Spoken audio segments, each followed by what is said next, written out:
A cold electronic glow filled Mr. Cart's quarters as he and his closest officers gathered to listen to Midnight Dissonant's plan.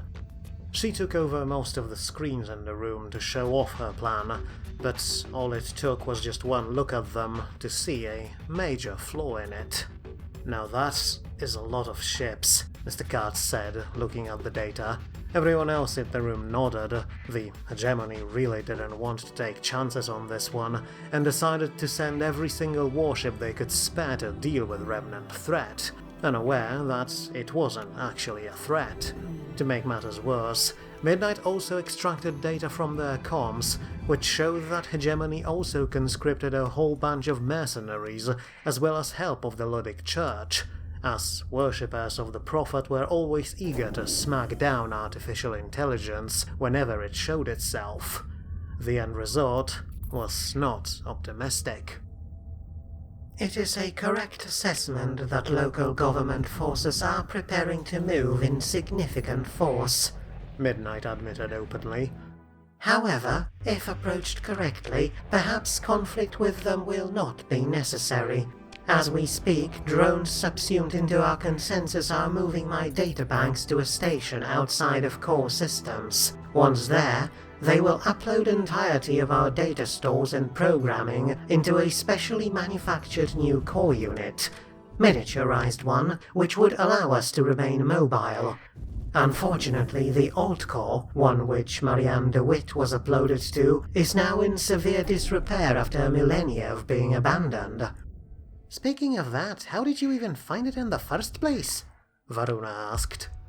Pure chance. As said earlier, our consensus sent out scout drones in all directions, hoping to find clues as to whereabouts of our domain-era databanks. One of said drones stumbled upon an abandoned facility at the very edge of the sector. It was extremely well hidden, on a barren world very close to the star.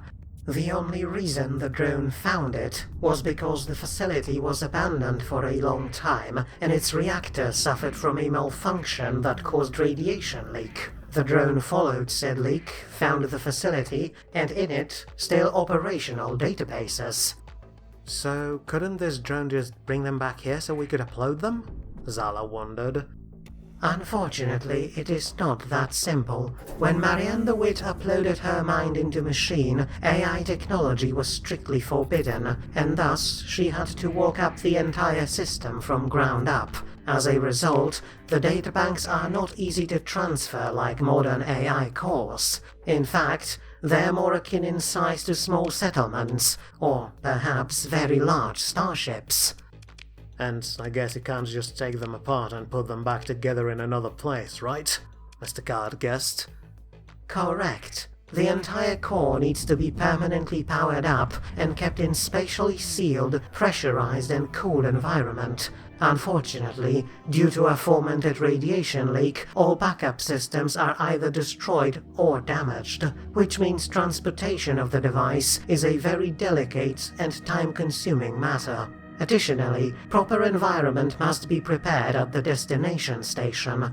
Right now, such environment is being constructed on the station we're discussing, and should be finished shortly, and once that is accomplished, the core can be moved, also on a specially designed and prepared starship. "I think I understand now how the Hegemony found you. I assume building all that took some specialized parts, right?" Dr. Disco guessed. Correct. Our consensus was capable of manufacturing some of them on our own, but many had to be acquired from human-inhabited systems. We hoped our actions were concealed by use of proxies and small-scale transactions, but Hegemony intelligence must have picked them up. Then, one of our scout detachments followed our vessels straight to our station. "Can't you just scrap the project and move to another station then?" House said, offering a simplest solution. Sadly, it is not an option. Point 1. The station in question is the only one we control right now capable of housing the old core. Point 2. The risk of damage, should the core remain in its current location, is too high. The radiation leak is becoming unstable, and every day the situation is becoming worse. Should the reactor stop working, let alone suffer a meltdown, Marianne the Witch's databanks will become irrecoverable. As such, despite our operation has been exposed, it has to be finished. There may be no other chance to recover our data. And my memories. That last bit was spoken significantly softer, clearly not by Midnight but Marianne herself. There was a tremble of fear to that last sentence. Right then, we'll try to help, but what can we do? Mr. Cat asked what everyone was thinking. A single one of those fleets could blast us to space dust, and there's several of them from what you say. We won't be able to just defeat them to keep them off you. As said, hopefully there will be no need for that.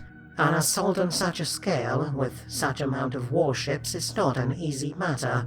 It requires planning, supplies, preparation, training, and secrecy. For instance, if pirates or Tritakian Corporation realize that the Admiralty is sending most of its warships away from the core, they may try to seize such an opportunity. It may be possible to delay their departure until data transfer is done. And if that's not enough?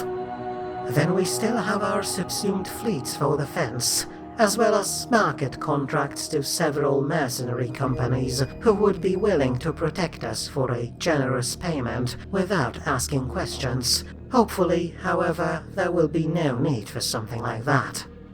Right, so we just wait until that base of yours is done, go there, you get back your memories and we're done. Good enough, Varuna said. I'm pretty sure we could mess up with Hegemony in the meantime. Smuggle something volatile into their worlds to cause a mess. Guess the Provost won't be happy about another delay though, she added, but everyone just shrugged at that. Yes, your cooperation will be most valuable. However, the matter of transferring data from old databanks and my current temporary core into a new one will probably be the most problematic matter of all. Said data will need to be reformatted specifically for its new environment, a complicated process even without trying to preserve human-based consciousness inside. As a result, it may take weeks, or even months. As soon as the station is prepared then, I will have to ask to depart the fleet, so I could begin the process. The sooner, the better. Granted, Mr. Cart answered, though he doubted he could actually stop her. But then, as if detecting his doubt, Midnight said, I appreciate your approval, Mr. Cart. It will require sending several parts of hardware from your vessel, so physical assistance will be most welcome.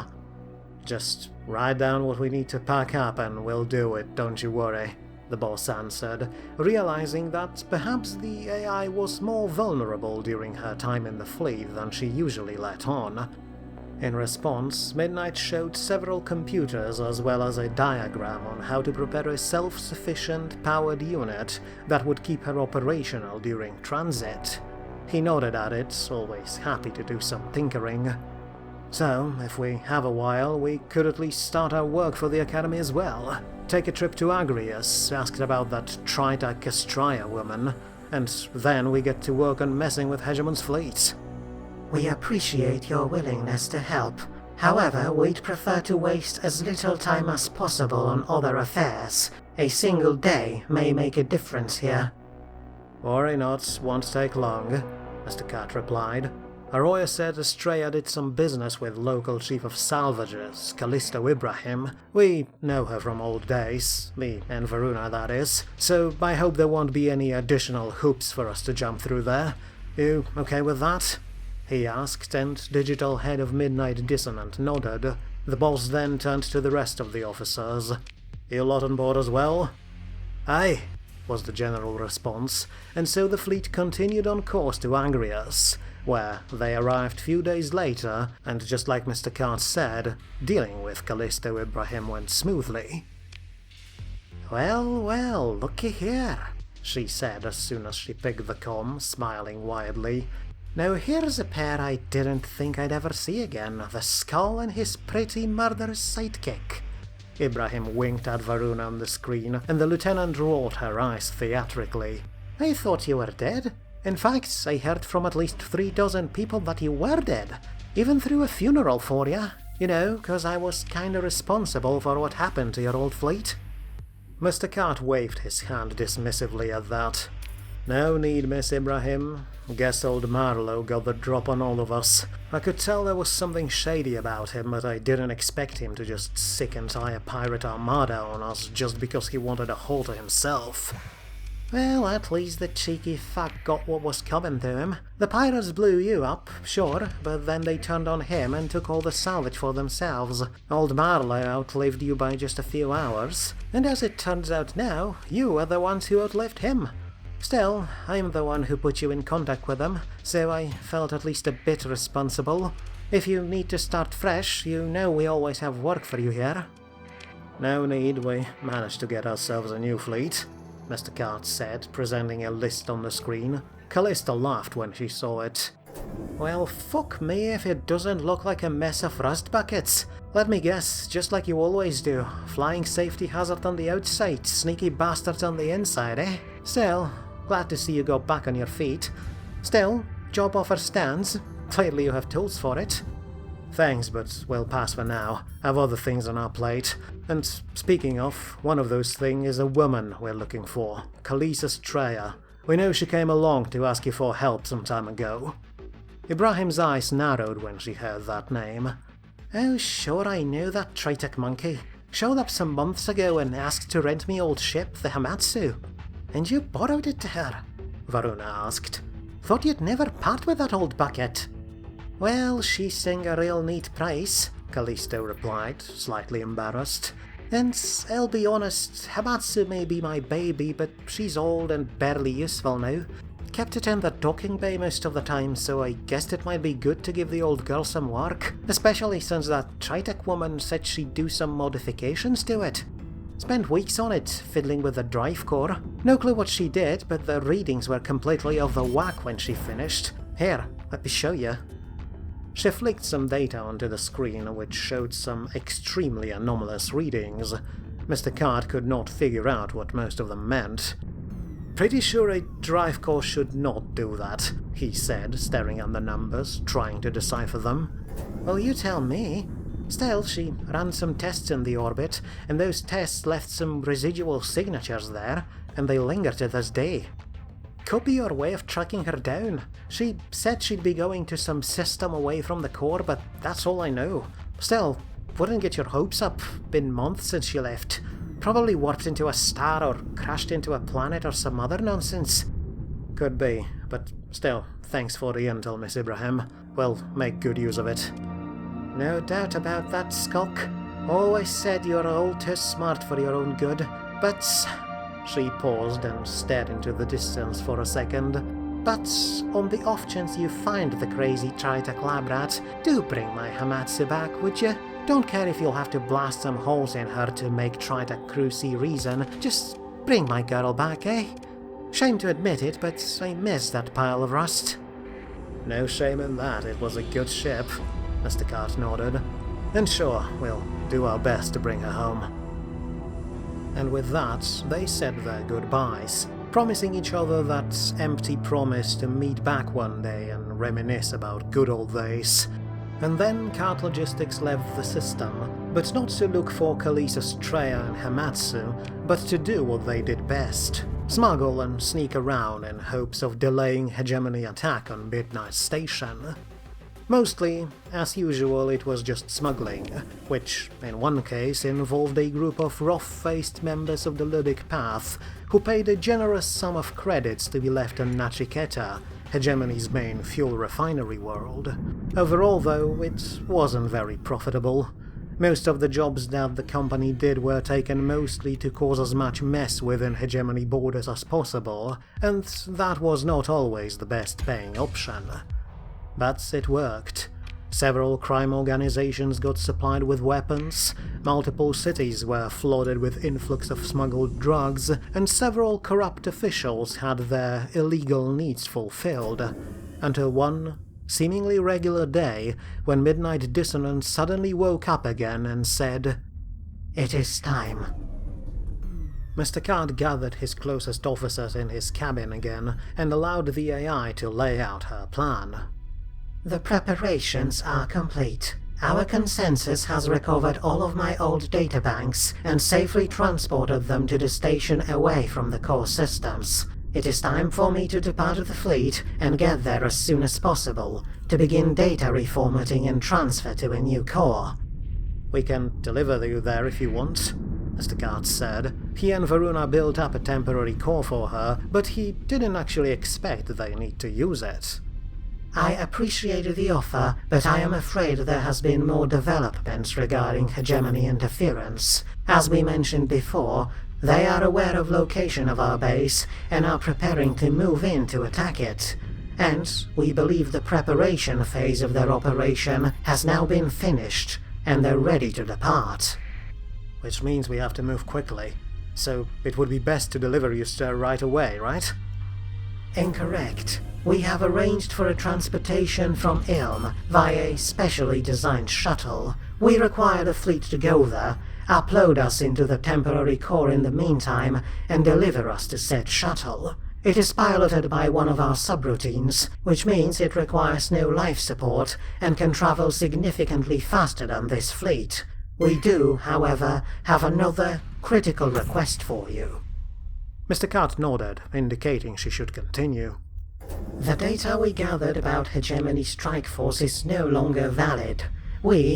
I have made a mistake when probing their systems. I have assumed that they wouldn't adapt, that they would not be able to track my actions. But in recent months, Hegemony Cybertech significantly upped their game. They have allowed me access to their systems and studied how I operated in the meantime. This allowed them to develop a countermeasure. I am now unable to access their systems without tripping multiple alarms and broadcasting my presence to entire Hegemony Navy. I thought you could run circles around them, Mr. Cart replied, surprised and dejected by this revelation. This could mean many things, and all of them were bad. I was, for a while, but I became complacent and underestimated their cybersecurity specialists. It took them a while to properly respond to my intrusions, but they learned. Clearly, Hegemony knows a lot more about inner workings of AIs than they let on. Must have learned a fair bit during AI Wars, the boss guessed. So we don't know what they're sending at you, right? Correct. As of now, the composition of Joint Hegemony Ludic Task Force is unknown to us, as is the date of their attack. However, we were able to counteract this, to an extent, with bribery. Donations were sent to multiple low-level officers within Hegemony fleets, and our consensus uncovered a critical piece of intel. The operation will begin within few days, and in order to keep it quiet, Hegemony Ludic forces will travel in smaller groups to a rally point, somewhere away from the core systems. We have learned that one of those groups would be departing within days from Ragnar Complex. We require you to discreetly follow this fleet to the rally point and measure the numbers and composition of Hegemony forces yourself. Well, we can do that. Flying silent is our forte. But once we get there and see those ships, what then? Send all data you can gather about them on this encrypted channel, Midnight replied, and a series of numbers flashed on the screen. It will send the data to us without exposing your involvement, and said data should allow us to prepare a response. You mean your own fleets? You're going to try and wipe out those forces coming at you, right? Zala asked.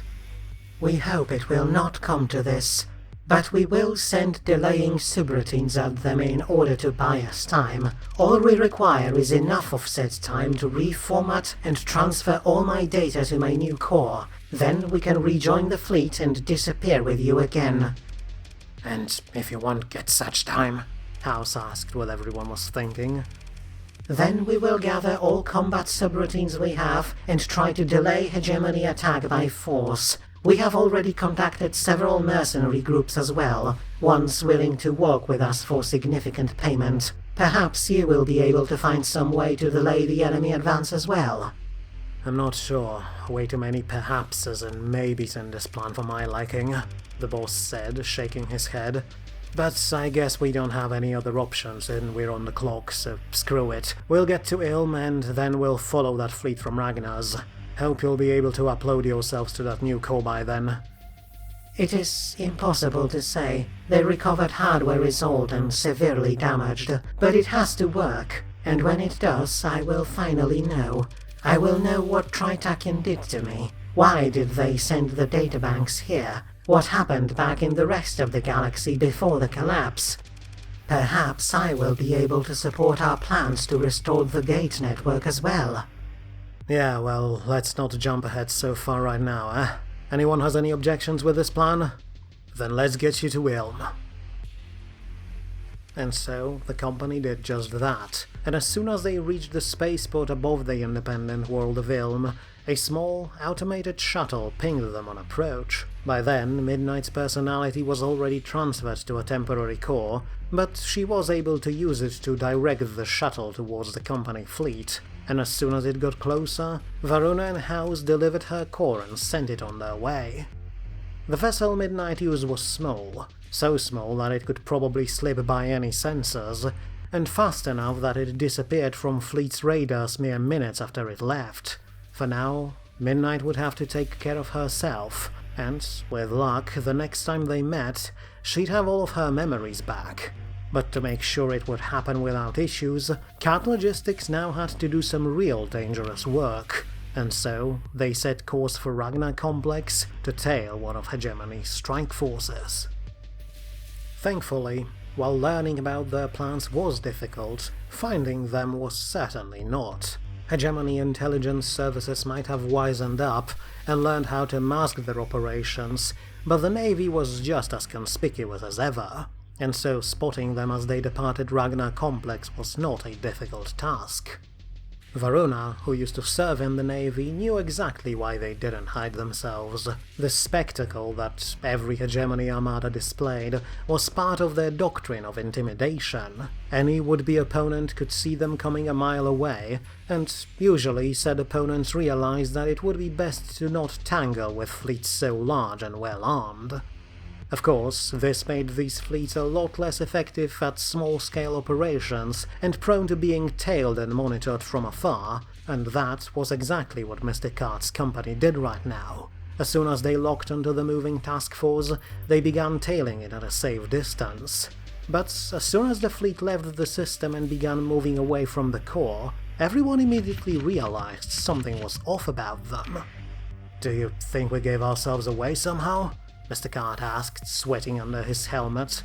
It took all of his concentration to tail this fleet without losing them, and even then, there were hours when Hegemony Task Force completely disappeared from their sensors. The way they're maneuvering, it's like they know we're following them. "If they knew they'd turned around and blow us out of the sky," Varuna replied, also staring at the sensors. Right now, they were traveling straight through a hyperspace storm, and tracking anything in such conditions was beyond difficult.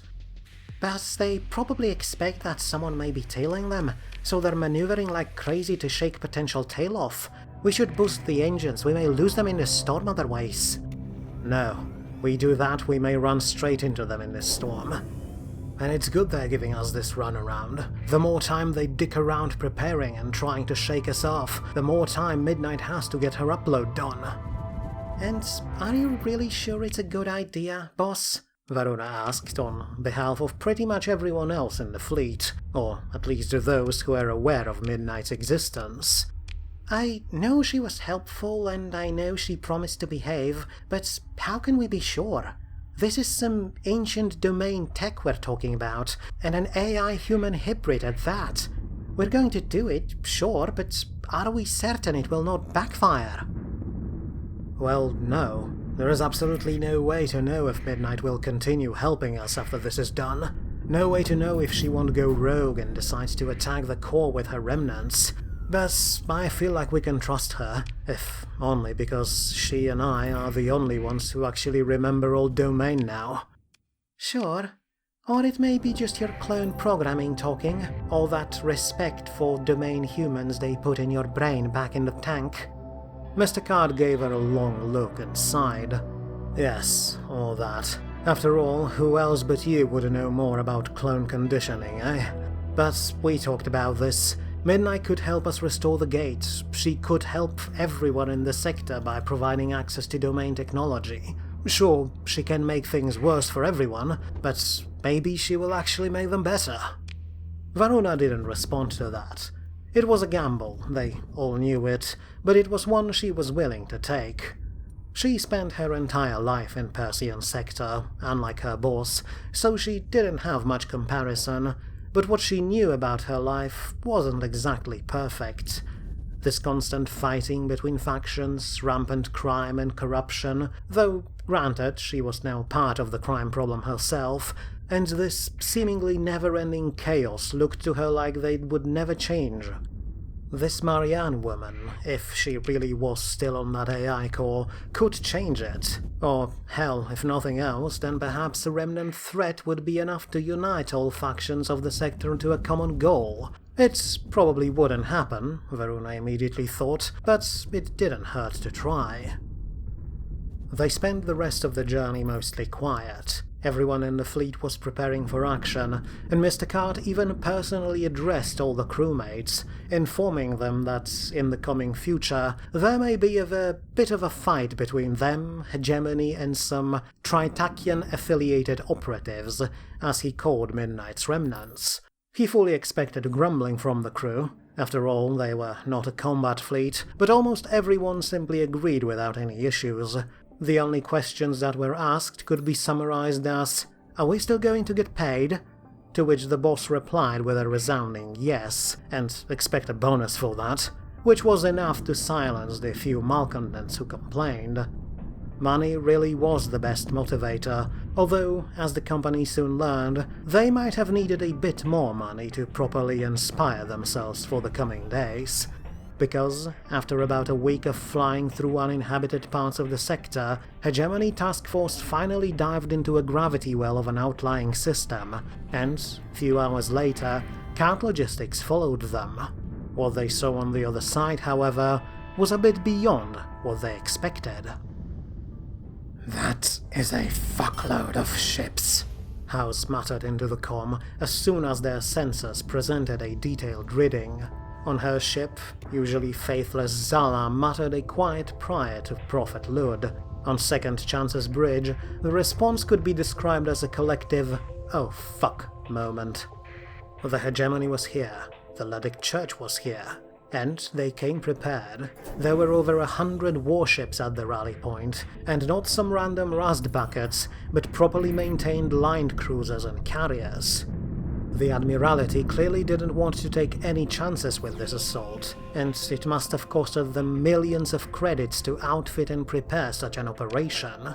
What's more, with so many warships around, they must have exposed some of their internal territories, which meant that this was not a joke. This was not some token attempt to placate some politicians or to look good in the media. The High Hegemon wanted this remnant station gone, and he decided to throw all he could at it. "The church even brought a couple of battleships," Varuna said, pointing at the screen, indicating a few massive ships bristling with heavy weapons. They were not very sophisticated, but if you packed enough missiles and railguns, you really didn't need any fancy toys to obliterate your enemies. And clearly, these fleets were ready, because as soon as the last task force reached the rally point, they all moved out, back towards the jump point where Cart Logistics was. Mr. Cart frantically sent all the data their sensors could gather through the channel Midnight provided, but seeing this massive armada firsthand made him wonder if any intel he could provide would be enough. Midnight had better prepared herself well, because this did not look like a winnable fight. Hopefully, by now she uploaded herself into her new core and could run away, because that seemed like the only option. The boss then tentatively asked if they could do something to delay those fleets, but all of his officers replied with a decisive no. If they exposed themselves now, these fleets could physically surround them and turn them into space dust in a matter of seconds. So, with a heavy heart, Mr. Cart set a course for Midnight's no longer secret station and put all power to the engines, hoping that they had enough time. They rushed out of the system as soon as they could and, with all power put to engines, plowed towards Vasuki system, hoping to see Midnight already transferred into her new body. It were a rough few days, as the fleet punched through most chaotic parts of hyperspace just to get some more speed, and soon they reached their destination, mere hours ahead of Hegemony fleet.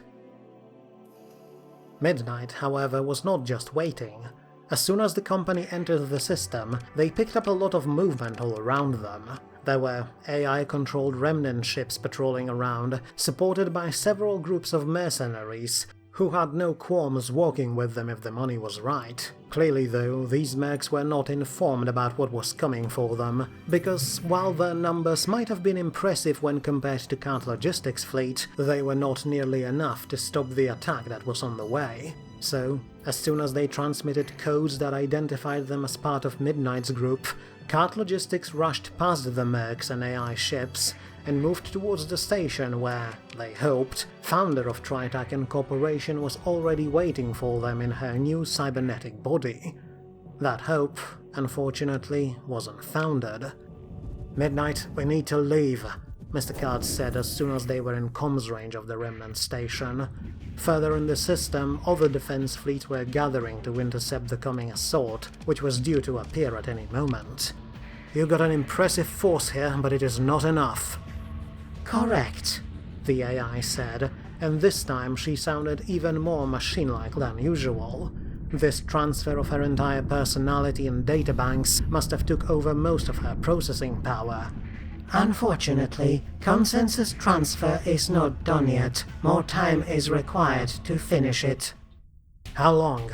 the boss asked, looking at the sensors, expecting their pursuers to appear at any moment. 7 hours, Midnight replied, and Mr. Cart's malformed heart sank when he heard it. "We don't have that long. I sent you data about the fleets that are coming. You won't be able to hold them off with what you have." Correct.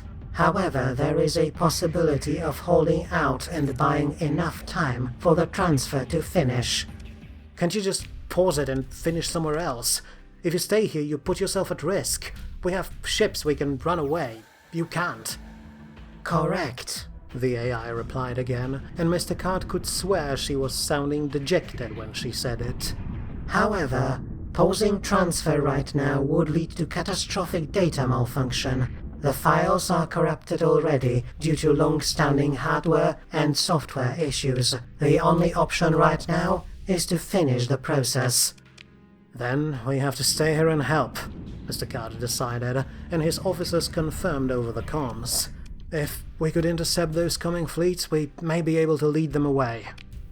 And just as he finished saying these words, the jump point flickered with distorted light, and first of Hegemony fleets rushed through it, weapons powered and ready for battle. The mercs and remnant ships fired off their engines and moved in to intercept them, but moments later more fleets entered through the jump point, their guns and missiles immediately locking onto all targets all around them.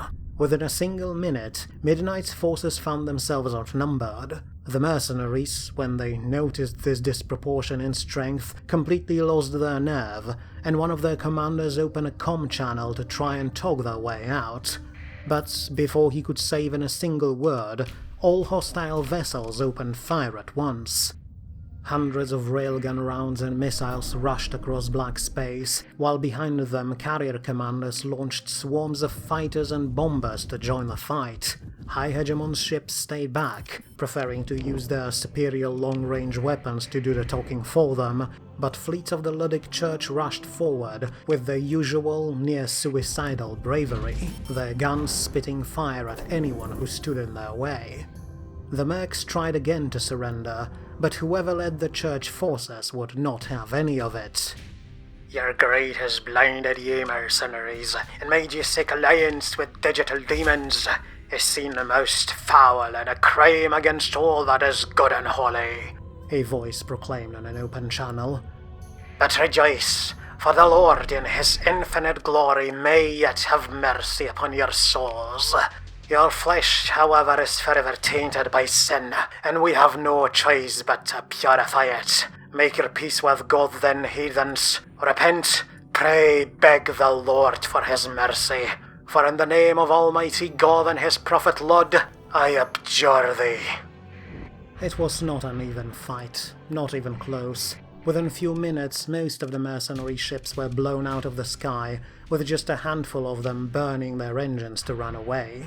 The remnant AI-controlled vessels fared a bit better, and used their superior speed and maneuverability to goad the attackers into spreading out. But while it bought a bit more than an hour, the end result was obvious from the start. Attacking navies could simply use their numbers to surround and hound their enemies like shepherd dogs, corralling them into kill zones and blowing them up one by one. Midnight's transfer timer was showing 5 hours left, when her defense fleets were obliterated almost entirely, and one of the Ludic fleets was already speeding towards her base, due to arrive at any moment. The crews of Cart Logistics who watched this massacre on the sensors were not optimistic. Only one of the fleets was coming towards them, and even that was something they couldn't handle. On the bridge of Second Chance, Veruna received a lot of questioning and confused glances. This was not how this company operated. She did her best to keep everyone in line, but in truth, she too was scared. Mr. Cart was terrified too, but decided to not give in to this fear.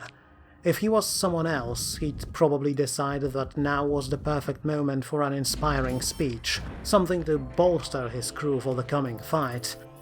But because he was Mr. Cart, a lost clone far away from home that no longer existed, he just muttered, "Combat stations, bonuses for everyone if we make it," over the comm, and directed the fleet towards Midnight Station, hoping to use its defenses to support them. The Ludics cared not for that display though. If the idea of facing off against a fully operational remnant battle station made them afraid, they didn't show it, and their vessels soon entered firing range and opened up with every weapon they had. Behind them, reinforcements were already coming to support them. On their part, Cart Logistics did what it could.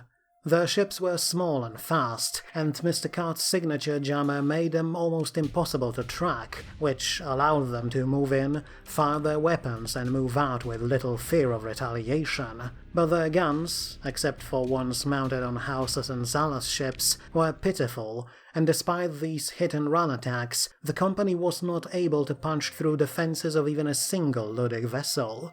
And the Ludics themselves did not care for them. They were here to destroy an AI abomination right in front of them, and focused most of their weapons on the station, blasting it apart piece by piece.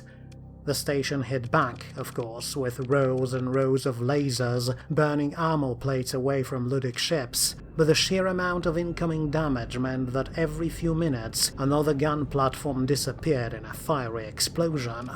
But in Cart Logistics, all eyes were focused on something else. "Boss, we lost one!" Veruna shouted, as CLS' inevitable end met its inevitable end.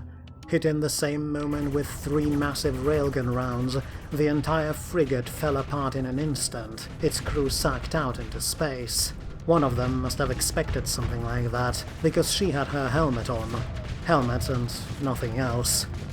For 5 painful seconds, all comms ringed with the sound of a human being, whose entire body except for the head was exposed to vacuum of space, until Brother Jesselton mercifully cut the connection. 4 hours and 27 minutes, Midnight said in Mr. Cart's helmet, as he watched another section of her station disappear. He was aware of House shouting over the comms about a hull breach, but all he could focus now was that station, until suddenly his chair turned around and Dr. Disco hit him straight in the face. "We can't hold them off, you idiot!"